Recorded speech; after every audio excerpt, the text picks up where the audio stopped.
I am Sophie. I am one of the co-founders of Engage Creative. And I'm Amy, and this is our podcast, The Edit, where we are talking all things wedding industry.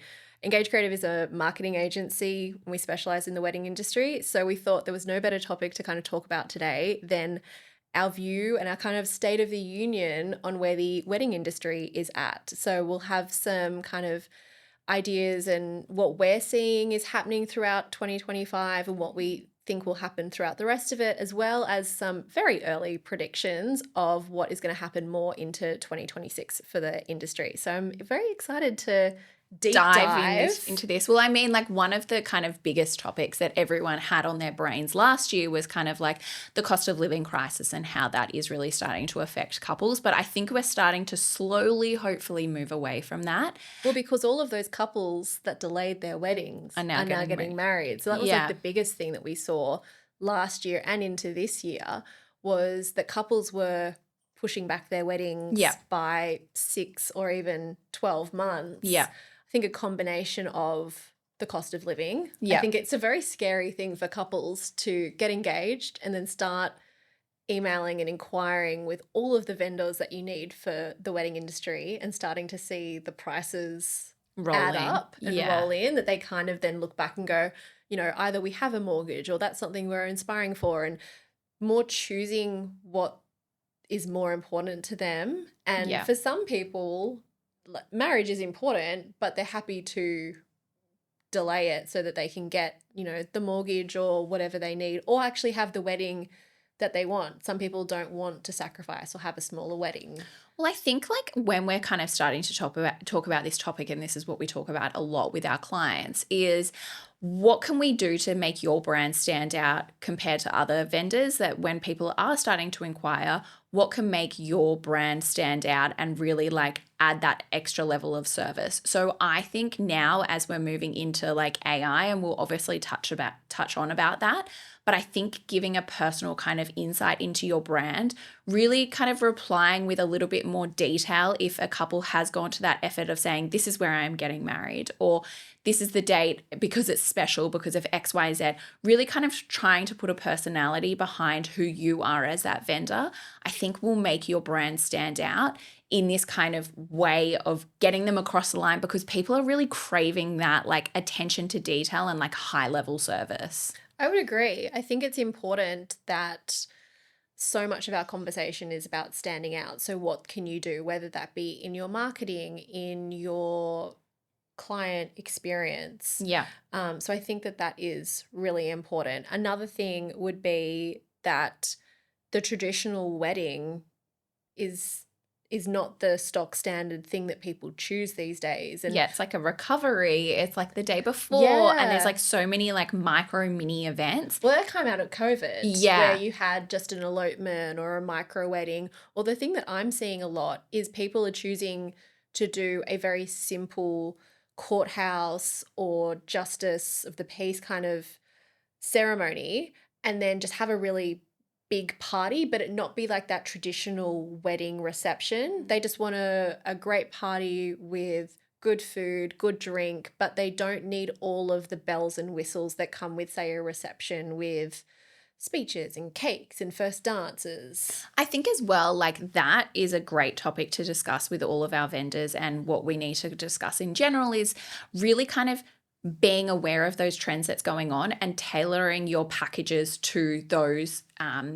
specific needs. So if you don't have a package that caters to, say, 30, 40, 50 people, we'll implement it straight away, because it's so important that your brand can kind of immediately identify to that particular couple and what they're asking for, versus if you've got a package that starts at 80 people, then they're just going to discount that idea of working with you because they don't, it's put in the too hard basket. This is a great conversation to have with a lot of our venues, is people are doing those micro kind of weddings where less people come, or it's strung out over a couple of days. So can you cater to those needs of those people with those smaller packages? I mean, you could say that about any business, and I can definitely say it about our business. It's like being nimble. Yeah. Being very across it and current, totally. having other conversation with vendors, putting your feelers out there. And then obviously you still have to think about bottom line finances, how it works, does it align with your brand?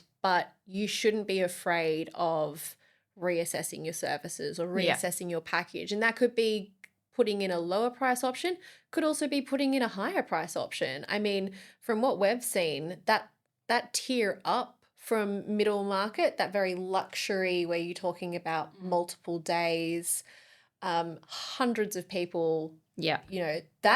that market, that particular niche is thriving in Yeah. this economy, and Yeah. that's because of a high disposable income. So that's another thing that you need to assess. And I know it's hard to move, the goal of any business is you start somewhere and you move into that next level and then the next level. And we do talk to a lot of vendors that want to move into a different price bracket or a higher price bracket. So being nimble in your business and assessing where you want to go and then also accommodating the trends is Yeah. super important. Well, I also think that like couples have a lot of like Instagram fatigue, or when they kind of go into that wedding world, there's so many options out there. There's so many people to follow on Instagram. People are like, oh, yep, I follow this person or this person. Like, so I really love working with businesses, and like we are now starting to do it ourselves.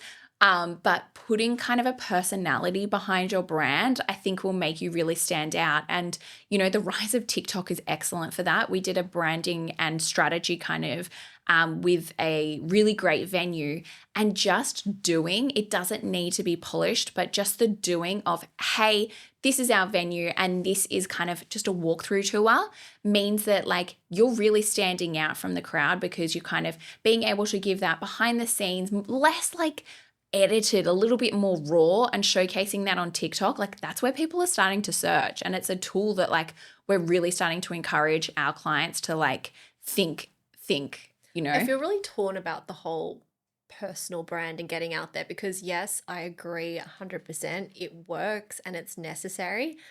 But I can also empathize with a lot of business owners that are scared to 100%. get behind, I don't or want in to. front, I not don't even want behind, to but do like it.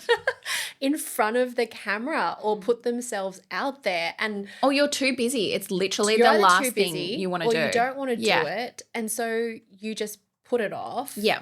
But I think even if you don't want to get behind the camera, we've had a couple of, sorry, I keep saying behind the camera, but it's in front of the camera. Yeah. Even if you don't want to get in front of the camera, there are definitely ways, and we've talked to a couple of our clients about this, about how they can still do that. And one of those is with voiceover. Yeah. So you film or you record your day in the life or whatever piece of content that you want, like a venue tour, if we're going to use that as an example, and then voiceover on top of it. You don't have to. I get it. face the It's camera. like too So scary. scary. And like also you're like, I don't look good, or I'm tired, or whatever. Like just my saying is just do it, and it will start to kind of, like roll. It will really start to roll. And I think that these couples are starting to research on TikTok, and they do want that more raw kind of personal approach. Yeah, I would agree.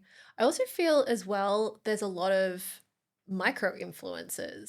So Yeah. people that are getting married that either have a bit of a following or they're choosing to kind of be, that bride of 2025 or 2026, and they're Yeah. creating a lot of content and taking people along with the experience. So The that's also journey. something that vendors should be aware of and considering, is with influencers, how they could potentially use that and network with them. Well, what are you saying for next year? Like or 2025? Like what trends are you kind of finding that? I mean, the hot topic is AI. Yeah, totally. And I think, interestingly, AI for your business, because there's a lot of ways that it can help streamline or give you inspiration Yeah. around that, but also considering how couples are using Totally. AI. Totally. They're yeah. using it to gather information, gather inspiration, create. Maybe like even putting a mood board together, putting it in and saying like, pop Give out me some vendors. Yeah, Sydney-based vendors that are like specific to this particular mood board. Like I think that couples are really going to start to use it as a research tool this year and next, while it's kind of in its infancy of using AI. Yeah. I mean, we've already kind of touched on it, but I think the importance of storytelling. Yeah. Not just speaking to people, but taking them along Yeah. with you, with Yeah. your business, Yeah. whether that be you choose to have a personal approach or you can somehow like build your business as its entity, but giving them a very personalized experience when Yeah. it comes to your marketing. Yeah, and I think just like really starting to be like, okay, what can I offer you to kind of for you to buy into my service? I think that's really important as well to kind of, stand out from the crowd. I think the other thing as well that I've seen a lot lately, and I think it's very hot right now and it is only going to grow, is the idea of vendors adding like another branch to their business where it's education. So they've been around for a Great couple of photographers. years. Yeah. Photographers in particular are one that I can think of, and they've established themselves and they're kind of thinking, okay, maybe don't want to do so many weddings, or I'm happy with the weddings, but I have all of this education and maybe I've had one or two people come to me. How can I create an educational arm, whether that be an online course or a workshop Or or a something, or a template. template Yeah, definitely. that I can share and monetize Yeah. so that other vendors that are just entering the market, Yeah. or business owners that want a bit of education that's personalized to their niche within the industry, how can I monetize that? How can I look at the Yeah. expert? And it could be through podcasts like what we're doing now, Yeah.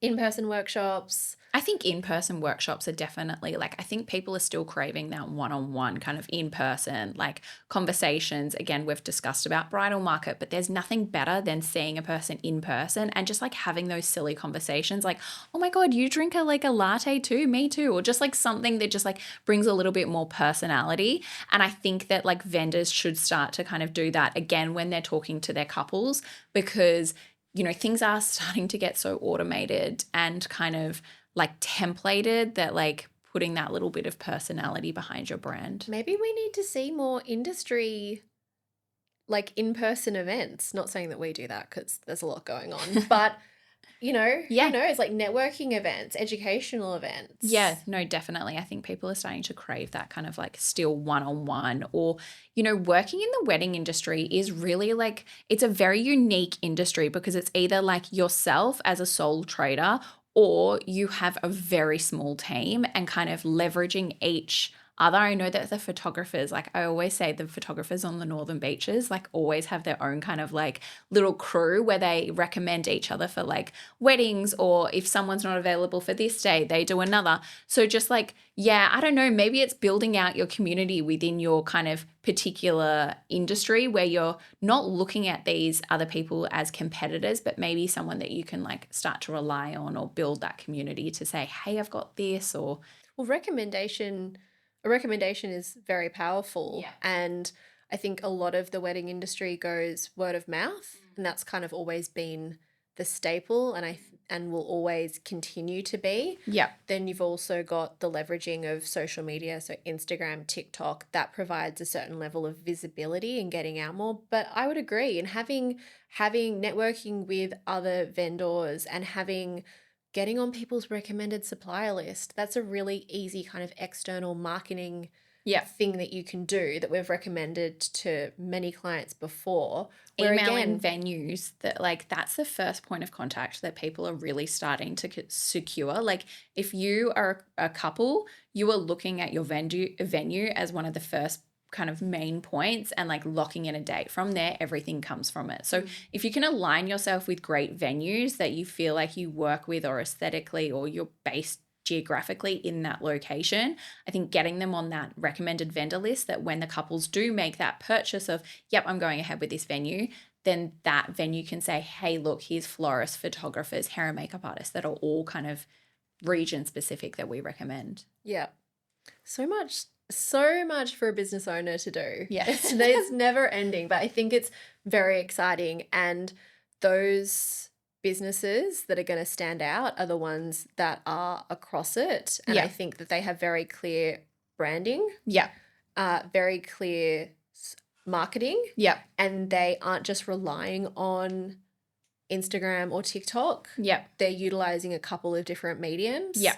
Whether that be interviews, like going on podcasts. There's a whole lot of podcasts now that wedding vendors are doing, and the audience is couples and brides and stuff. So that's really powerful. Yeah. Their website, as well, having Email that marketing. email marketing. So there's so many things that they can be doing and focusing on. I think also the push for it's really hard because I feel like with the rise of social media and particularly of late, it's all about content, churning out the content. And I think there's actually going to be a shift into more purposeful, like less content or less often, and it being more Purposeful about the purpose. brand. Yeah. Yeah. And I think that also goes back to kind of like the personal branding or building up your business so people really get to know and understand who you are, what you stand for, what it would be like working with you, what are the services that you offer. Yeah. So looking at ways,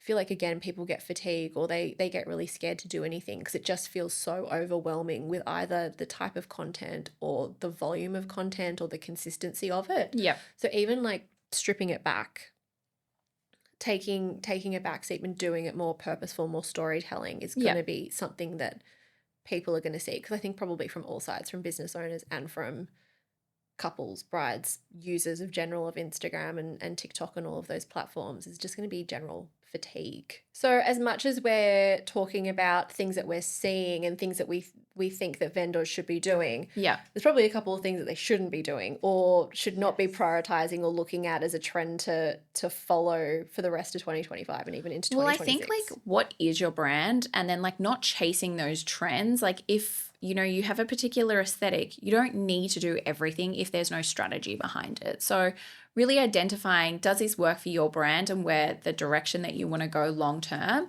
That's something that I think each brand should really look at. Like, what is the clear strategy behind why you're doing what you're doing? Or are you just jumping on the trend because it's the new hot thing? But also, is your brand, how do you define yourself against all these other brands? Yeah. You need to have really clear branding, and a trend or a viral thing might be great, but does it actually give you long-term strategy for does it actually align with what your brand is? I think staying true to that is really important. I think another thing that vendors need to look at this year, or even kind of moving forward, and this then goes back to digital marketing and kind of making sure that you're like got boundaries, but like not being accessible 24/7. I see time and time again that these brides will DM a direct inquiry and they're a serious lead, but they're DMing these vendors, asking specific questions, and it being a form of like instant chat. And I find that kind of unsettling because it feels like you need to be like turned on all the time. And I think that as a business owner, that is nothing more like scary, that like if someone is directly trying to be like, hey, I want to know how much this is, and I am a serious kind of like, inquiry, saying no, well, not saying no, but putting in those boundaries to not being accessible 24/7. Well, I mean, yes, I think, that kind of instant messaging is something that people really like and are doing more and more. But then I think you just need to stand really true with it's an exercise on self-control from your perspective, not punishing the person who's inquiring. But either, I mean, you can put automated replies on. They're definitely really advanced these days. Or you just reply. I mean, I think replying next day, within a 24, 48-hour window. But doing that and making sure that how you're replying is informative and giving them what they want and all that kind of thing. So I agree. Boundaries is going to be really important because, again, with how everything is 24/7 and always constantly moving, it's very easy. But I think that's something as business owners, and you and I can attest to, like that is a work in progress for us in terms of boundaries and accessibility. Yeah, definitely. I think as well, like, making sure that you're not copying your competitors, and like also just like easy to do. So easy to do. And just but also like really, I feel like AI is it going to be it's a great tool. But it's also, you can't treat it lazy. No, 100%. And like what is, your brand and your branding and like kind of the voice of your brand, I think is really important. So that's kind of something that I would say. You don't want to sound like everyone else. No, 100%. Or you don't want to sound generic as well, because I think as well people will start to see that and start to get a bit skeptical Yeah, if they totally. read something and it seems really generic or it seems like it's been. People will start to Because critically they'll like analyze. inquire with like 5 different photographers. And if you all have that same tone of voice, like what makes it unique to that particular couple? Yeah, I mean, there's a lot of exciting things going on in the industry and probably a lot that we haven't even touched on. But I think with everything from businesses and couples using AI to personal storytelling and also, navigating that whole longer engagement. Yep. How do we keep them enticed? How do we keep showing up if they're inquiring but they're not booking for several months is something that is going to be an exciting challenge for businesses. And I think brands are just evolving. Like you're not doing anything wrong. It's just how can we evolve into this new chapter of like what you said, AI or accessibility or like digital marketing. How are you kind of evolving your brand? I think is really important. Exactly. Cool. Well, thanks for listening again. Yeah, we had such a great time chatting about all things wedding industry. I mean, to be honest, we could chat about This episode this. could be like 45 minutes of just purely ranting. But it's been fun, and Yeah. we hope that you enjoyed it and tune in next week.